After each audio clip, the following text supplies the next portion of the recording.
5.1 exercise 5.1 question number 1 first part. तो 5.1 question 1 देखिए क्या कहता है, in which of the following situation does the list of numbers involved make an arithmetic progression and why. यानी situation हम आपको दे रहे हैं, उसको रीड करिए और उसकी हेल्प से टर्म फाइंड कीजिए और देखिए वो सिचुएशन एपी को बिलोंग करती है या नहीं करती। कैसे देखते हैं।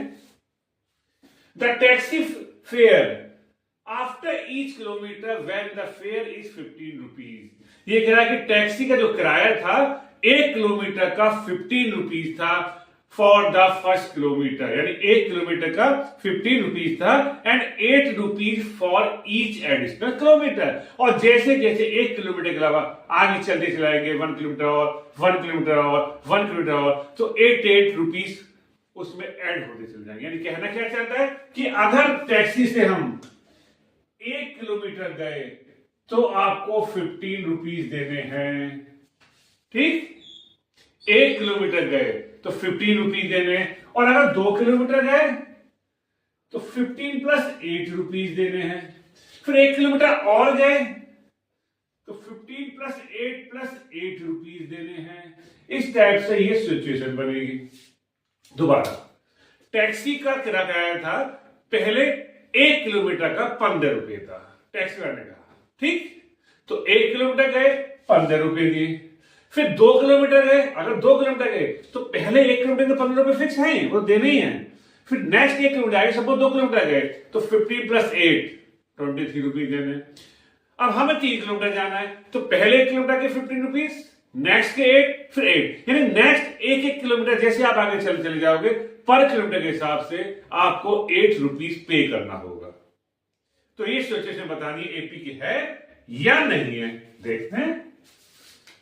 देखिए 1 into 15 या खाली 15 लिखिए, नो प्रॉब्लम। नेक्स्ट 2 किलोमीटर गए तो 15 प्लस 8, 3 किलोमीटर गए तो 15 प्लस 8 प्लस 8, 4 किलोमीटर गए तो 15 प्लस 8 प्लस 8 प्लस 8, इस टाइप से। अब इसको थोड़ा सा सॉल्व कर लेते हैं। और भी टर्म आप आगे लिख सकते हो, नो प्रॉब्लम। तो 2 टर्म से लेकिन पता लग जाता है, 3 टर्म से मतलब a2 minus a1 a3 minus a2 निकालेंगे तो पता लग जाएगा। अब ये a1, ये a2, ये a3, आगे लिखना चाहिए लिख सकते हैं। हमने यहां लिया a2 minus a1, a2 minus a1 कितना आ गया, 8 आ गया। अब इसे ले लीजिए a3 माइनस a2, a3 क्या है यहां पर 31 माइनस 23, ये भी 8 आ गया। और भी ले सकते हैं अगर आगे। वैसे जो शुरू के 2 टर्म से पता लग जाता है कि एपी में है या नहीं है।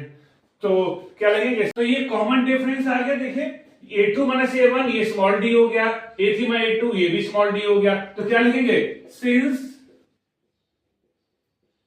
कॉमन डिफरेंस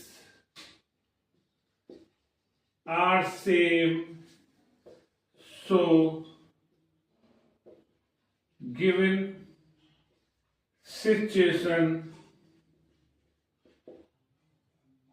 इन एपी, ये सिचुएशन एपी की होगी। ओके, तो अच्छे से पढ़ना है वर्ड प्रॉब्लम को, सिचुएशन क्रिएट करनी है यहां पर, फिर चेक करना है कि डिफरेंस सेम आ रहा है। Difference means common difference, same आ रहा है या नहीं आ रहा। सेम आ रहा है तो एपी में होगी, नहीं आ रहा तो नहीं होगी। अगर एपी में बिलोंग करी सिचुएशन तो एपी की आइडेंटिटी लगा सकते हैं।